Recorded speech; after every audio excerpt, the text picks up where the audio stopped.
I want to welcome everyone to Ohav Shalom Messianic congregation.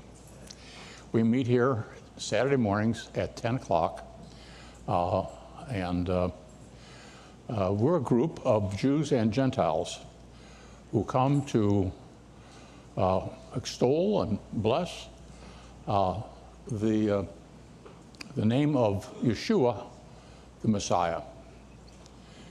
We call him Yeshua because that's his Hebrew name. So, it is said in the scriptures that he is King of the Jews. And this was written in Latin and Greek and Hebrew. And so it is that he became King of the Jews. Now, not all the Jews recognized him. Some said, yes, we agree, he is our king. And others said, no, he's not. And so there was division. And the division has lasted for some 2,000 years. And despite the fact that the Jewish people have been around for a very long time, it's an amazing thing that the Jewish people, despite all odds, have survived as a recognizable people. That's an evidence that God exists and that he is in control of all circumstances. So it was that there was division in the land over this question, and eventually there was a choosing up of sides. And one side became known as Christians, and the Jewish people put on sanctions to prohibit fellow Jews from subscribing to what became known as the church. And so for 2,000 years, this controversy has gone on, and each side has become accustomed to having its own traditions and its own theology and so on.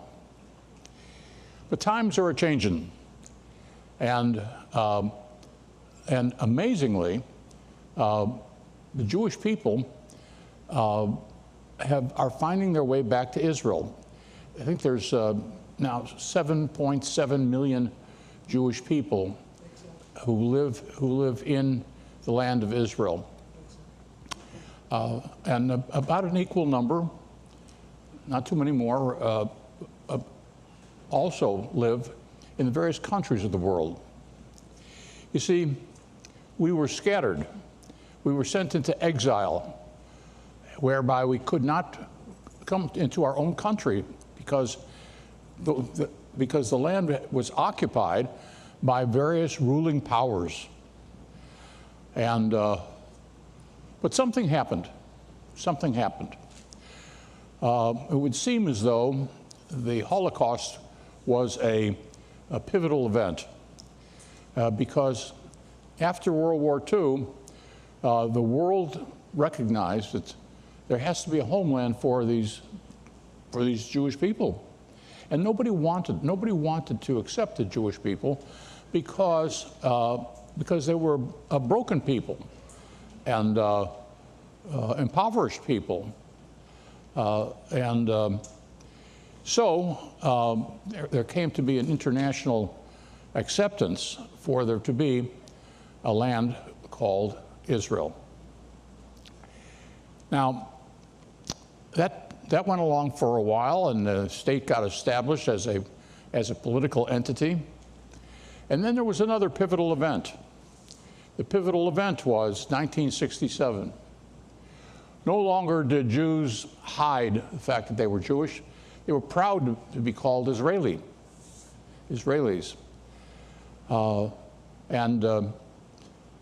And interestingly enough, something happened among the young Jewish people at the Six-Day War. They, as part of a kind of a worldwide youth movement, young Jewish people joined in this kind of a rebellion and decided that after all, I need to make up my own mind on these issues of what is it to be a Jew, what is it to be a Christian. Let's find out for ourselves rather than wait for some holy man to tell us. And that was approximate beginnings of the Messianic movement, which has attracted many people from many different sects and denominations. About 10 or 15 years ago, there was a survey about how many Jewish believers are there in the world. And I don't know if I could believe the figure at the time, but it was told that it was 275 to 350,000 Jewish believers. And that was about 10 or 15 years ago. Now I'm reading that the estimates are that there were 918,000 Jewish believers. I don't know if I believe all of those figures, but clearly it's on the upswing. And but these are quoted by Wikipedia and also the traditional Jewish community. So we gathered together, and we're a small community, but we continue to thrive. So we start our services Saturday with the blowing of the shofar because Numbers 10 says to do so, that we should call to assembly with the blowing of the shofar. So that's what we do. So I'm going to ask our shofar blowers to come forward. And let's rise. And Jerry, will you say the blessing? I will do that.